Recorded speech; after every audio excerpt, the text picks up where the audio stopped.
Para manter a voz saudável e prevenir problemas nas cordas vocais, é importante adotar uma série de cuidados diários, prevenindo rouquidão, fadiga vocal e lesões nas pregas vocais, além de garantir uma voz mais forte e resistente ao longo do tempo.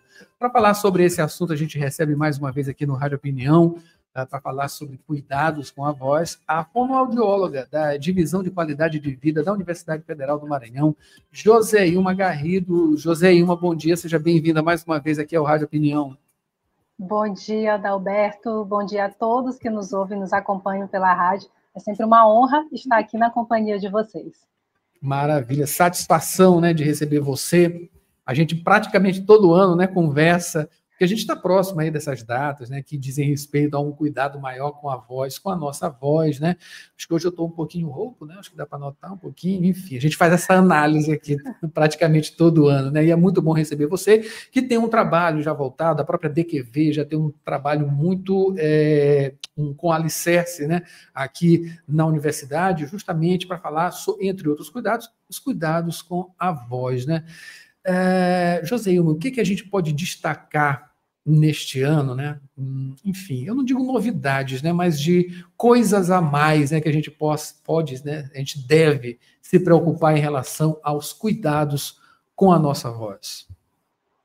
Pois é, Adalberto, você até falou das datas, né? Nós, no último dia 16 de abril, nós celebramos o Dia Mundial da Voz, né? Então, uma data tão importante que iniciou no Brasil e hoje tem proporções internacionais, né? Então, a gente realmente precisa sempre estar falando e conversando, né? E trazer à tona, né, a importância desse cuidado com esse instrumento que é tão importante para a nossa comunicação, que é a voz. E aí você também trouxe uma informação que eu acho importante, que a gente pode começar a nossa conversa sobre a rouquidão, né? Nós estamos aqui em São Luís passando por surtos, né, de viroses respiratórias, né? E esses sintomas, eles afetam diretamente a saúde da voz. Então, eu acho que a gente pode trazer aqui, para a gente abrir, né, essa discussão, essa conversa, quais são os cuidados que nós podemos ter, né, durante esses surtos, né, durante esses surtos da gripe, da influenza.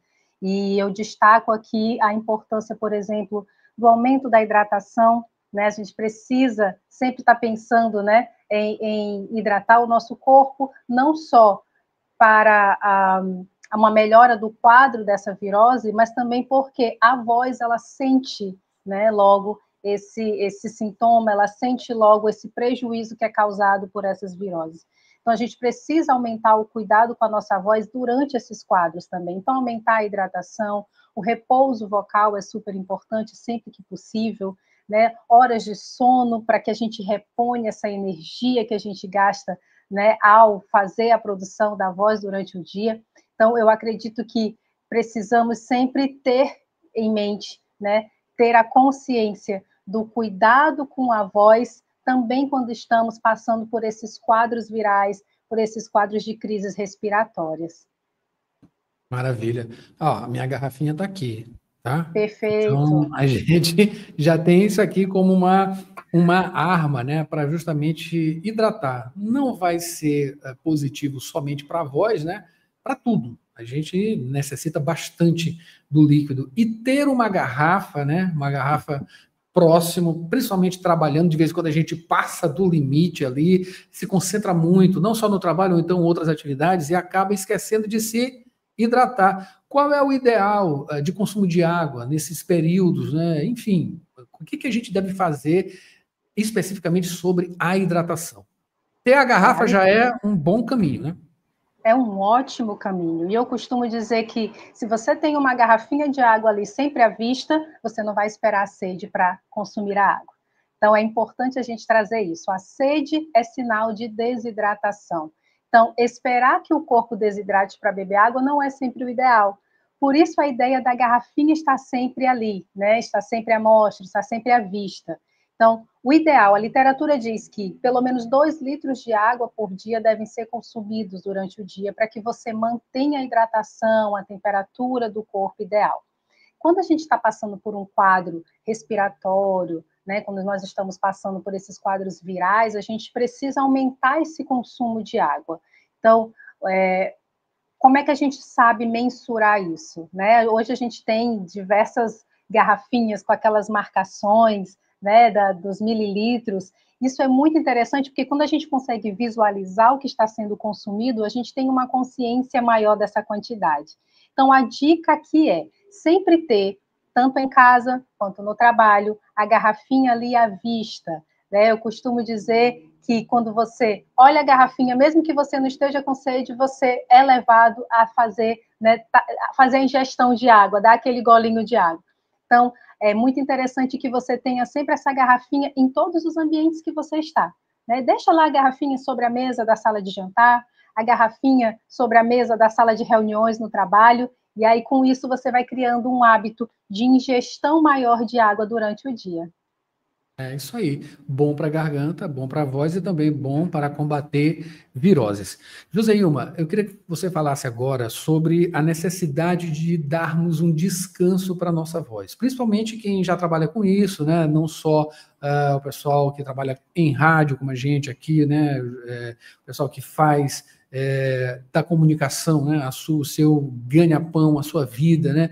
Mas também as pessoas, hoje tem muita gente que se comunica via internet, via vídeo, redes sociais, são influenciadores ou pessoas ali que não estão em, digamos assim, um patamar de muita movimentação, mas estão ali diariamente falando, comentando, né, engajando, né, algumas pessoas, né, várias pessoas de vez em quando. Mas é preciso dar um descanso. Tem gente que passa o dia inteirinho, né? Enfim, a gente tem que ter aquele momento. Qual o momento ideal, né? Enfim, à noite também, dormir faz bem. É um período que a gente vai passar ali, claro, né? Descansando, que ajuda também. Mas só à noite, de vez em quando, né? Para quem utiliza muito a voz, não é o bastante. O que as pessoas devem fazer justamente nesse sentido? Dar um descanso para a voz, principalmente quando ela é muito utilizada. Acho que quando a gente fala de pausas e repouso vocal, é sempre um assunto um tanto delicado, porque é muito difícil fazer uma pausa, especialmente se você é um profissional da voz, se você tem uma demanda alta de voz, né? Então a gente destaca aqui os profissionais da voz que tem aquela demanda de voz altíssima.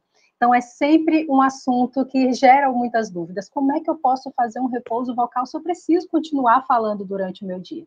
Então, o repouso ele não é necessariamente a ausência de voz, mas você pode diminuir a sua demanda durante o dia. Então, as pausas durante o dia, elas são importantes. Como é que a gente pode fazer essa pausa, né? Então, por exemplo, um professor, entre uma aula e outra, se ele tem 10, 5 minutos, então diminuir o volume da voz, né? Diminuir aquela intensidade, fazer hidratação frequente, né? Se possível for, né? Evitar, né, a fala, evitar a produção da voz, mas a gente sabe que isso é muito difícil, especialmente no ambiente de trabalho, que a gente interage com outras pessoas, mas tentar fazer essa diminuição da demanda da voz durante o dia é muito importante, né? Então, algumas pausas, 5, 10 minutos entre um trabalho e outro, né? A gente fala aqui dos comunicadores também, por exemplo, jornalistas. Então, tentar fazer essas pequenas pausas com o aumento da hidratação. Uma coisa que é muito importante também é o descanso no fim do dia, né? Então, como eu disse antes, a produção da voz ela requer um gasto energético muito grande. A gente precisa dar um descanso para que o corpo recupere esse gasto energético. Então, ao fim do dia, ao chegar em casa, né, a mesma orientação. Então, tentar diminuir esse volume da voz para a gente conseguir dar como se fosse uma consciência ao corpo de que, olha, agora é hora de descansar. Né? Aumentar a hidratação em casa também. E, quando possível, fazer o que a gente chama de desaquecimento vocal. E aí, para isso, um acompanhamento com o fonoaudiólogo é super importante. Né? Existem exercícios muito simples de fazer, né? E que exigem um tempo mínimo para se fazer, e que tem um grande resultado e uma grande resposta quando a gente está falando de descanso vocal, que são exercícios de desaquecimento. Então, no final do dia, além de tentar diminuir essa intensidade, essa demanda de voz, fazer também o desaquecimento vocal é muito importante. Maravilha. Joselma, para a gente finalizar, você que trabalha aqui na divisão de qualidade de vida, vocês têm um trabalho, claro, né, não estão só nessas datas, é o ano inteiro, não é só com a voz também, tem outros aspectos que são explorados aqui, mas eu queria saber especificamente, estamos tratando sobre voz, só para a gente finalizar, qual é o tipo de demanda que vocês recebem aqui na DQV, na Divisão de Qualidade de Vida da Universidade Federal do Maranhão, especificamente sobre voz? Nós desenvolvemos o programa Saúde Vocal desde 2011 na Divisão de Qualidade de Vida.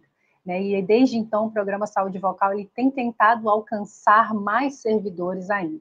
Então, quando a gente fala especificamente de voz, nós temos demandas principalmente de docentes, né, que apresentam algum sintoma ou prejuízo vocal em sala de aula. E nós sabemos, né, isso daí é bem conhecido no meio da fonoaudiologia, quando a gente está falando de voz, que os docentes eles têm um pouco mais de dificuldade de se afastar de suas atividades, né, quando apresenta algum sintoma vocal. Então, essa é a nossa principal demanda. Mas é bom que a gente frise aqui que o programa Saúde Vocal ele não é voltado somente para os docentes da universidade, nós estamos abertos a todos os servidores e colaboradores de nossa universidade. Né? A ideia aqui é que nós tentemos fazer um trabalho educativo, um trabalho de orientação para que a gente minimize os prejuízos causados pelo abuso vocal, pelos maus hábitos. Então, o nosso trabalho é muito focado nesse sentido. Então, eu já fico aqui o convite, né, para os servidores e colaboradores da universidade que procurem a divisão de qualidade de vida, procurem o programa Saúde Vocal, que nós estamos aqui fazendo esse trabalho para melhor atendê-los e a gente conseguir promover a saúde vocal da universidade. Maravilha. Ó, teve comentário aqui no YouTube, né? Elogiando. Ó, essa fono é topíssima. Participação aqui da Elciane Cardoso. Muito obrigada, Elciane, pela participação aqui no YouTube. Enfim, Joseima já tem aqui um trabalho bastante extenso, né? Todo mundo conhece ela aqui na UFMA e a gente agradece. Acabei de conversar com Joseilma Garrido. Ela é fonoaudióloga da Divisão de Qualidade de Vida da UFMA, DQV, da Universidade Federal do Maranhão, falando aqui mais uma vez sobre cuidados com a voz. Ela está o tempo todo aqui na UFMA. Quem quiser pode entrar em contato com ela através da DQV. Enfim, Joseima, muito obrigado, né? E um bom dia. Obrigada também, Adalberto. Bom dia. E lembre-se, viu? Voz também é saúde. Muito obrigada. Satisfação. E assim a gente finaliza o Jornal Rádio Universidade desta segunda-feira, tá? Mayra Nogueira. A gente volta amanhã com mais informações aqui no Jornal Rádio Universidade, mas você assume agora o Sessão das 8 com uma voz belíssima, né? Que Mayra Nogueira tem, e com muita música boa, claro, para iniciar a sua semana, né? Sua semana de trabalho, sua semana, enfim, de contemplação também, né? E com a voz em dia. Mayra Nogueira, solta a voz, Mayra. Já estou com você aqui, claro, apresentando Sessão das 8, logo após aqui o Jornal Rádio Universidade. Maravilha, a gente volta amanhã com mais informações. Até lá. Até lá, Adalberto.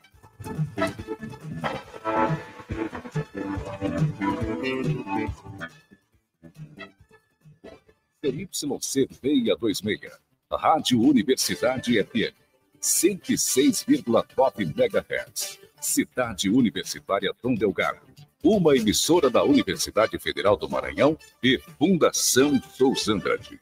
Acompanhe-nos em www.uni.br.